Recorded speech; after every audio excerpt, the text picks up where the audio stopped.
Hello and welcome back to my drawing board. So this time what I've been doing is working on card. Now I can't remember if I recorded a previous video where I worked on card, but this time I've included the process. So I just started with a bit of card from the back of a drawing pad. This was because I ran out of hardboard, which I've been drawing on previously. But I found this to be quite handy though. Quite not so bad. So the first thing I did was plastered white acrylic all over the board to seal that in and give me a surface to draw on. Let that dry and then went over and covered that again. Then to give a bit of tone, I put this really dark green all over. I was going sort of an olive colour, and while that was wet on the board I mixed in a yellow to give me sort of a mushy green. So once that was all dry, I taped that board down a bit better because it's starting to curl a bit with the dampness. I went over with my oil so I could do my sketch and do my brush sketching, and it's quite handy with oil on there because I could erase the mistakes as I went along. Of course I didn't make any mistakes, but if I had then I would have been able to erase them easier. Okay, so here I am, I've got my sketch down. I've let it dry for a week and I'm going to mix up my colours. I like to have my black and my white on the board, and I just mix a middle sort of grey because I tend to mix the tones I need as I go. Each time I oil in again to make it easier to paint on. But with this picture, what I tended to find I was doing was make the paint really thin, so it's quite transparent and you can see the colour below. Now I think in future I'd try and make the paint a bit thicker, but I was quite comfortable with letting the background colour show through because I wanted to see what sort of effect that would have. And because I did the sketch in burnt sienna, it gave a little bit of a reddy orange tone to the darker areas when it came through. They're a bit hard to see on this video. Another thing I tried on this was on the face I blocked in some colour and then blended that in, which is different to how I've done the faces before when I was painting. Before when I was painting I tended to paint the faces as if I was drawing, so I'd complete an area with all different tones and move on to the next section, but not in big blocks, just in small increments. Having done both approaches, I think doing the face in the same my drawing technique is probably better, because trying to do it with this blocking technique wasn't really effective.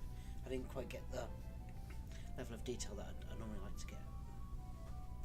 And then after the face I move on to the neck, which is always quite an interesting move I think in a picture, because you've tended to put quite a lot of detail in the face. The neck doesn't have a lot of detail, but it has quite a strong or quite a dramatic change in terms of the tone, because the neck tends to be quite in shade a lot more than the face does, so it always feels like it's just too dark.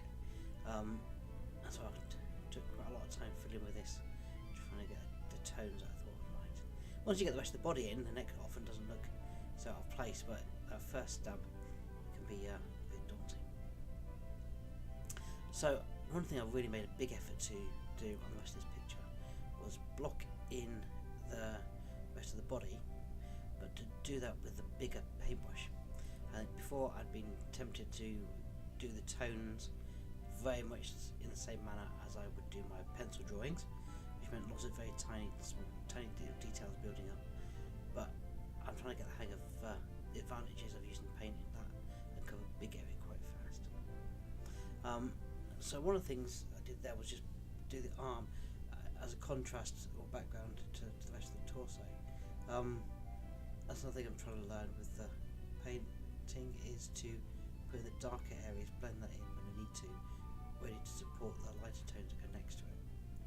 So I've done that to one side, and in a little while I think you'll see that I'll do that to the other arm as well. If I was drawing this with a brush, I probably would have worked right across, so I would have done both wests at the same time just to make sure they're balanced. But with a painting, because I'm going to lean on the board in a very unpainterly style, it's much closer to how I draw with a pencil. I need to cover the areas that I might lean on, and there's a balancing act between clearing areas of or drawing areas that I don't want to lean on later, and also providing a background for the rest of the paint. So yeah, so I've done the same here with the arm. I've tried to do the darker tones ready to do the side of the torso. So I've got something to shade up against. These areas like I'm doing now with the shoulder are always quite difficult because it's moving from a tonal region of the arm which is darker to the lighter tonal region of the top of the chest area there, and I always find those quite daunting. So the same sort of thing I come across when it comes to elbows or just generally knees, where they go from one section of the leg to the other, where I tend to paint one half than the other, and I need to make sure the tones match again. One of the things with oil paints that's a bit better because the paint stays soft, so if I do top of an arm, bottom of an arm, or an arm and a shoulder on different days, the paint still seems to be soft enough that I can blend them in a bit better. So then I've gone on and I've done the lower part of the torso. This model was leaning back away from the photograph, from the reference, and so I was trying to make sure that the lower torso was lighter than the top. And then the hair. Now, hair I found really challenging with oil painting. I enjoyed drawing hair with graphite, and I've not found it too bad, but it's really quite hard to use the same techniques I find with oil paint. What I've gone through on this one is I've tried to block in areas of tone, so I blocked in my dark tones, then my light tones, and then use my much finer brush, and then trying to blend them together with streaks. So again, I'm putting the darker tones, which will be sort of the underlying shade of the hair, and lighter tones at the top and blocks, and then just trying to merge that together with some thinner brush. The final picture. I hope you enjoy this one, and I'll try and get my next video done.